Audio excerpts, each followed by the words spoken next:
ఉపవాస ప్రార్థనలకు వస్తున్నారా? ఇంట్లో గృహ ప్రార్థనలు చేసుకుంటున్నారా? అంటే కుటుంబ ప్రార్థనలు చేసుకుంటున్నారా? దేవుని యొక్క సన్నిధిని ప్రతి ఆదివారము మానక దేవుని మందిరానికి వెళ్ళి దేవుని సేవిస్తున్నారా? మీ పిల్లల్ని కాపాడుకుంటున్నారా? లోకము నుండి వేరు చేస్తున్నారా? మీ కుటుంబాల కోసం అనునిత్యము ఒక టైం పెట్టుకొని ప్రార్థన చేస్తున్నారా?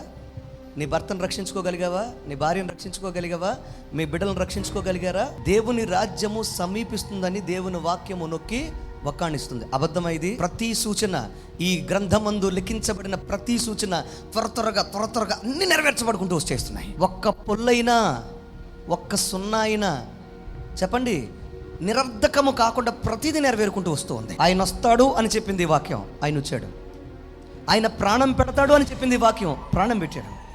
ఆయన మరలా తిరిగి వస్తాడని చెప్తుంది ఈ వాక్యం, ఆయన తిరిగి మరలా చెప్పాలి గట్టిగా వస్తాడు.